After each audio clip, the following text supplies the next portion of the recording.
How can one rental property actually pay for your kids' college? So I'm about to tell you how to do that. First, hi, my name is Melissa. I'm your real estate BFF. Can you do me a huge favor? Like, follow, subscribe, all the things. I appreciate it. It gets my content out in front of as many people as possible. About 8 years ago, I found this great little house in Birmingham, Alabama. I found it through a network of people that I work with out of state. Property was newly renovated. It was with a local property management company. There wasn't a lot that I was going to have to do. The price was right. The rental income was right. Everything about it made sense. Now, I had been looking for a property that I could buy in my daughter's name. So my daughter was 8 years old at the time, and this opportunity came along, and I thought, let's just go ahead and do it. So we went ahead and bought that cute little property in Birmingham. Super easy. Never flew out there. Never saw it. Everything was just done virtually. I had the escrow company send me over a notary, and the notary came to my house. Everything about it was very passive. It was almost too easy. We closed on that property every month like clockwork. We get the rental income that comes in, and then I just have to pay the mortgage and the taxes and the insurance on it. But then there's a little bit of extra money afterwards, about $250. So we have this cute little house, right? And so my daughter would go to school and tell everybody, hey, I own a house. And the kids are like, okay, you're a liar. I'm sure the teachers probably thought she was a liar. I mean, she's like, hey, there's this house in Birmingham, Alabama, and I own it. I mean, what kid from California owns a random house in Birmingham, Alabama? So I've got a couple of other kids in college right now, and we're talking about student loans. We're talking about like all these like life-changing things. And my daughter is now in 11th grade.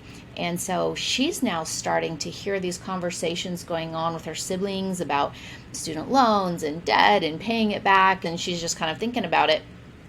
And she asked me the other day, and by the way, I haven't talked to her about this house in a really long time. It honestly just sits there and does its thing, and there's no need for us to get excited about it and talk about it. It's just kind of there, very passive, which is very nice. So she asked me the other day, she said, so Mom, how much is that house going to be worth? And I said, oh, gosh, well, I don't know. Maybe it'll be worth about $120,000. And she keeps asking questions. She's like, how much do I owe on that loan?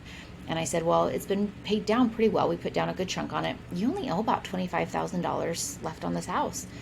And her wheels are turning, and she's like, okay, so in, let's say, 6 to 7 years, I pay off that loan.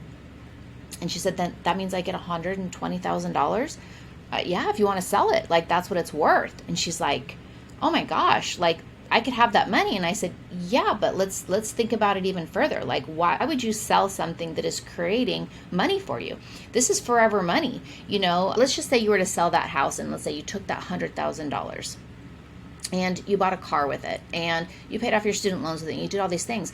Well, what happens to that money? Once it's spent, it's gone. Like that money is not coming back. That you sold the house, the money is gone. What if you kept the house? And let's just say the house was paid off. Maybe there's still a loan on it. The math will work out a little bit different. But let's just say you kept it. So let's say every month you get that extra money in your pocket. Let's just go back to the $300. Now, let's say you spent that $300 on a car payment. Now, what happens next month? Get the $300 back again and again and again and again. Forever. You're going to get that $300 back forever. That money is not going anywhere. I mean, you're going to spend it. The money's going to come in. You're going to spend it. And then that money's going to come back up again magically next month. This is a forever money that you're generating. It's like printing money. Now, I said, now, what if that property is paid off? Then you're going to be bringing in $600 a month in passive income with no loan on that property. And it's going to continue to go up because there's rental increases. The property manager can raise the rents every once in a while here. And she said, well, how much are my student loans going to be? So we kind of did the math, California schools, and just being really low and being very conservative. I said, you know, once you graduate, your student loans might be around $500 to $600 a month. And she goes, Mom, that rental property will pay for my student loans. You guys, goosebumps. Like, I'm not even joking. Like, how amazing is that? And the fact that she like put that together and she thought about that. So she has no plans on selling this house anytime soon. Her plan is literally to let this house pay for her college and to pay for her student loans. Pretty amazing, right? So the power of one property, what it can do for you, how it can change your life, how it can change your children's life is huge. Can you imagine if you owned 1, 2, 3, 4, 5? What if you own 10 of these properties? Now, these properties are not very exciting. We're not talking about short-term rentals, which I do invest in short-term rentals as well. That's a totally different ballgame.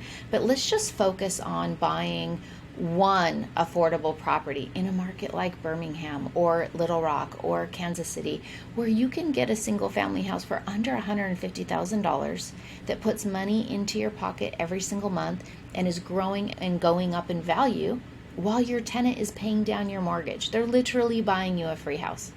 It's pretty exciting. It's pretty good stuff. It's doable. You just need to know how to do it and where to do it. And that's what I'm here for. It is only the farmer who faithfully plants seeds in the spring, who reaps a harvest in the autumn. Tomorrow our seeds will grow. All we need is dedication. I love that. That resonates with me so much. If you are interested about hearing more about this, if you are inspired by it, if you're excited about it, you just want to gain some knowledge, let's work together. Send me a message. There's going to be a lot of ways that you can reach out to me. I'm putting this out on many different platforms. So I'm just going to say DM me, message me. Melissa at ladyluckinvestments.com is my email. So let me know how I can help you.